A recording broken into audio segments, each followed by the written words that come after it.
Being an NFL quarterback can both be rewarding and very cruel. If your team wins, hey, you get all the credit and attention more often than not. And if you lose, well, the blame almost always falls on you. Some big-named NFL quarterbacks, both past and present, have been the beneficiaries of getting more hype, credit, and love than they truly deserved. But a deeper dive shows that these quarterbacks are, to put it simply, overrated. So, here are 12 NFL quarterbacks who aren't as good as they seem or think they are or were.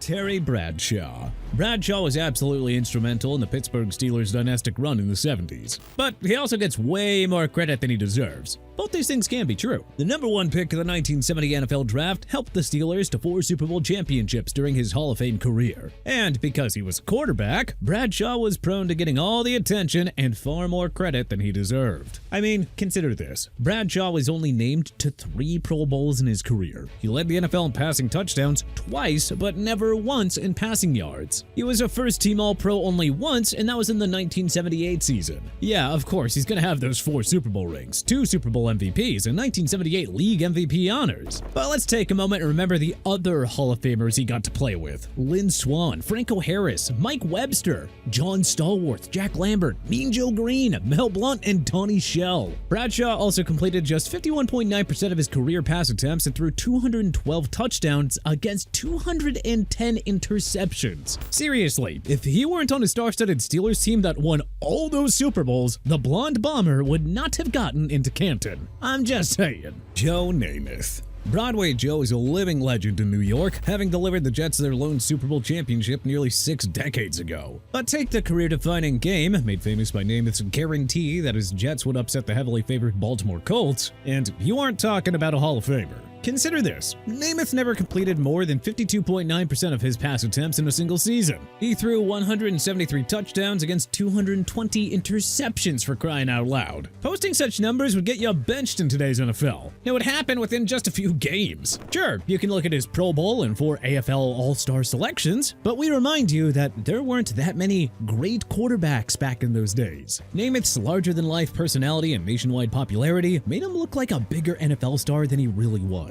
Full marks to Namath for winning the biggest game of his career in Super Bowl III to cement his legacy in Jets lore. But by no means was he as great a quarterback as the media and NFL historians want you to think. Eli Manning. Guess here is that Manning will one day get into the Pro Football Hall of Fame. Such is life when you win 2 Super Bowl rings and a pair of Super Bowl MVP awards, with both victories coming against Tom Brady's mighty New England Patriots. Truth be told, Peyton Manning's younger brother probably cemented the Hall of Fame case when he led the New York Giants to that stunning upset over the previously undefeated Patriots in Super Bowl 42. And when you're the starting quarterback of a big market team like the Giants, you're gonna get more love and attention than you deserve. I mean, just imagine if Manning played for the Jacksonville Jaguars or Tennessee Titans. Like, say he put up the same stats that we saw with the Giants, but take away his 2 Super Bowl rings. Hall of Famer?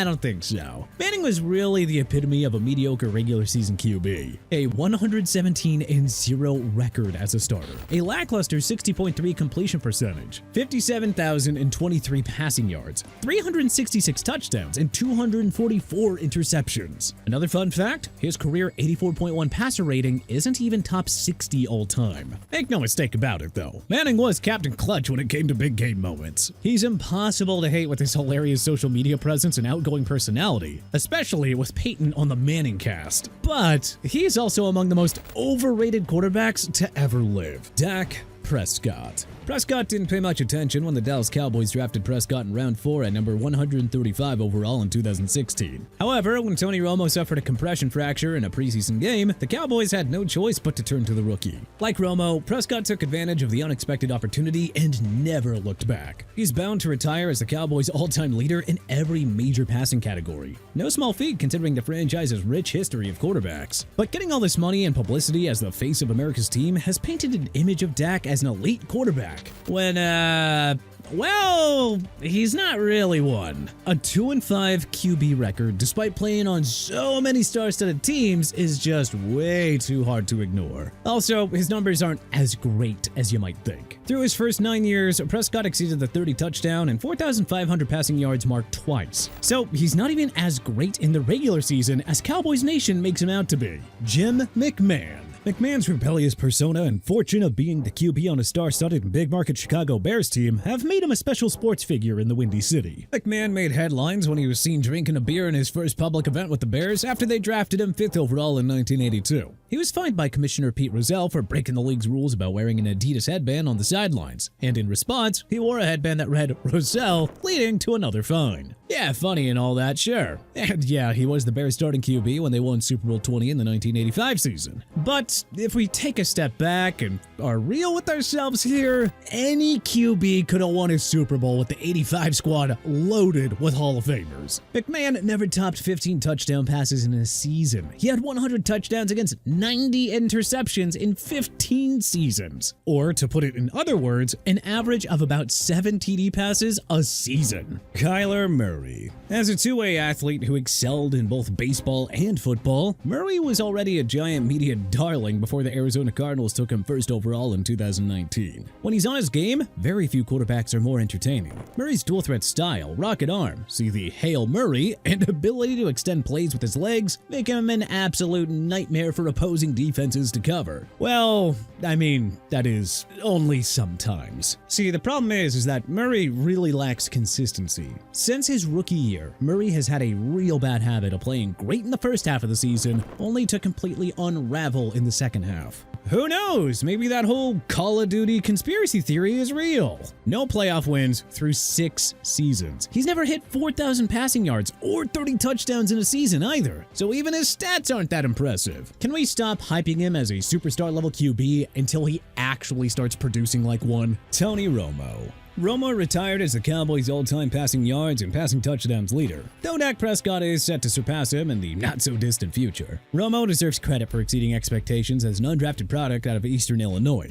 one who sat on the bench for 3 years before unexpectedly emerging as the Cowboys' starting QB in 2006. You kids will look at Romo's resume and see 4 Pro Bowl nods, 4 playoff appearances, and all those fancy stats in Dallas. But if you didn't grow up watching Romo, we really cannot emphasize enough how overhyped the guy was. I mean, for crying out loud, this guy got to play behind an elite offensive line for his entire career. And with Hall of Famers Jason Witten and Terrell Owens, and that's to say nothing of Des Bryant, Miles Austin, and an always dangerous ground game headlined by 2014 rushing champion DeMarco Murray, Romo just crumbled time and time again in big game moments. He went 2-4 in the postseason, but also lost winner-go-home Week 17 games in 2008, 2011, and 2012. If you want to call those playoff games, he was 2-7 in do-or-die games. No doubt he provided some great moments and gave Dallas nearly a decade of QB stability during his career. But being the QB of America's team for a lengthy period really allowed Romo to receive far more publicity and credit than he really deserved. Dante Culpepper. Prime Dante Culpepper from 2000 to 2004 was a lot of fun to watch, no doubt about that. Him and Randy Moss were an electrifying QB receiver tandem and made the Minnesota Vikings must-watch TV on a weekly basis. Now, as much love as Culpepper gets all these years later, people really seem to forget that he had a terrible habit of throwing interceptions. Like, a lot of them. As in, a hefty career 3.3 pass INT percentage. He threw 11 or more interceptions in each of his 6 seasons as the primary starting QB, including 23 alone in the 2002 season. With 149 interceptions against 106 picks, it's not hard to make the comparison to Jameis Winston. Oh yeah, and Culpepper's stats were helped by Randy Moss's presence. Throw the deep ball to the Hall of Famer and man, he could just do the rest. There really wasn't a whole lot of special in Culpepper's individual game. Kirk Cousins. It's honestly kind of amazing how much money a good but not great QB can get in the NFL these days. Remember, in 2018, when the Minnesota Vikings gave him a fully guaranteed $84 million contract over 3 years, followed by a $66 million extension, and then a 1-year, $35 million extension? Oh, And then he got a $180 million deal with the Atlanta Falcons in 2024 free agency. I don't know. Maybe teams shouldn't pay so much money for a guy with a similar career as Dak Prescott. Good regular season stats, multiple Pro Bowl nods, but no individual awards, and zero playoff success to speak of. And for those who think Cousins put up great numbers, well, like Prescott, he's eclipsed the 30 TD mark twice in 13 years. Don't let generous payments from Minnesota and Atlanta fool you into thinking that he's an elite quarterback. Joe Flacco.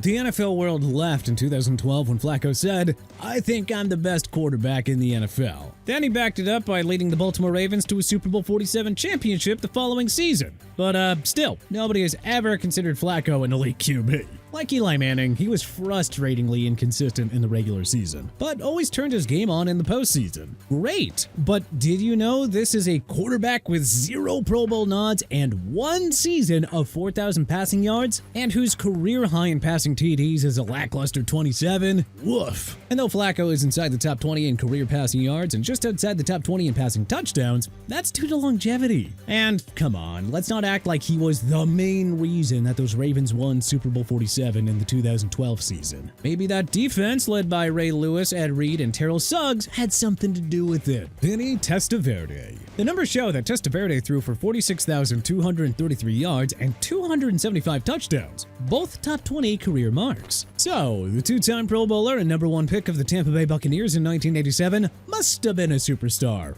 right? The reason Testaverde had good career numbers is because of longevity. I mean, heck, he played 21 years up until his age 44 season with the Carolina Panthers. Despite playing that long, however, he only won 2 playoff games and hit 30 TDs in a season only once. And he had 275 touchdowns against 267 interceptions. That is basically being 2019 Jameis Winston over a 21-year career. Michael Vick. Vick's many jaw-dropping plays, especially the ones where he used his legs, have made him a highlight reel and YouTube sensation all these years after his playing career is over. And come on, let's all agree on this. Madden 2004 Michael Vick remains the best Madden video game athlete of all time. It's just a fact of things. However, Vick's lackluster passing stats, coupled with the fact his prime was, well, relatively short, make him one of the most overrated athletes of the 21st century. That's just how it is, folks. The guy completed just 56.2% of his career pass attempts for 133 touchdowns and 88 interceptions. And as much as we gush over his running game, Vick exceeded 800 yards rushing twice in a season.